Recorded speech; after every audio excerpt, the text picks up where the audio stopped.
అసలు ఆత్మాని తెలుసుకోండి అని చెప్పి 2వ చాప్టర్ లో భగవానుడు చెప్తున్నాడు అర్జునుడికి, నువ్వు దేహం కాదు, దేహం అనుకున్న చోటనే నీకు దుఃఖం వస్తోంది, నువ్వు ఆత్మాని తెలుసుకో అన్న దీన్ని అక్కడ జరాసంధుడిగా చూపించేసి, ఆత్మ శరీరం అని ఈ మధ్య ఏమైపోయిందంటే, అయితే ఇదన్నా చూస్తున్నారు ఎమోషనల్ వెల్ బీయింగ్ అంటే ఆత్మకు సంబంధించి చూస్తే ఇటే వస్తున్నారు ఆత్మ వైపు, లేదనుకుంటే దేహం వైపే వస్తే 2 బ్యాలెన్స్ అవ్వాలి. సో మొదలు ఎక్కడ పెట్టాలి? ఆత్మలో. అందుకే నువ్వు ఆత్మ అని తెలుసుకో అంటున్నాడు సాంఖ్య యోగలో.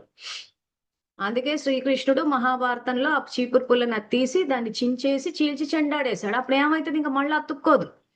మళ్ళీ నేను దేహాన్నా లేకపోతే ఆత్మనా ఇంక కన్ఫ్యూజన్ అక్కర్లేదు, నువ్వు ఆత్మ అన్న విషయం తెలుసుకొని స్పష్టంగా చెప్పాడు. చీల్చి చెండాడండి ఆ ఆలోచన విధానాన్ని అంటున్నాడు. ఆ విచారధారని మనం ఇక్కడ సమాప్తి చెయ్యాలి.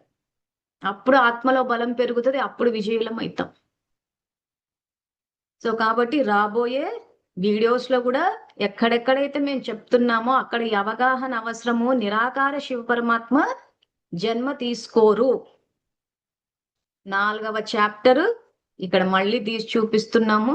స్పష్టంగా చెప్పారు, జనన మరణాలు లేవు నాకు.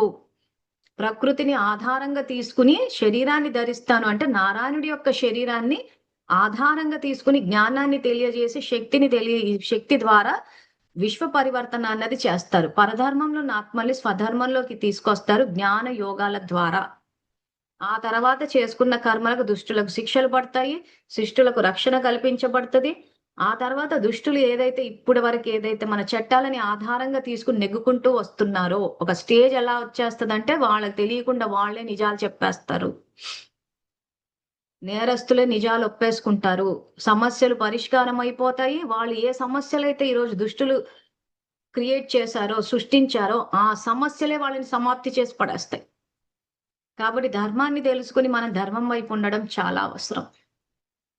సో ఈ రోజు ఎపిసోడ్ ఇంతవరకు చెప్తున్నాము. రాబోయే ఎపిసోడ్లలో ఇంకా కాలనేమి లాంటి రాక్షసుల గురించి తెలుసుకుందాము.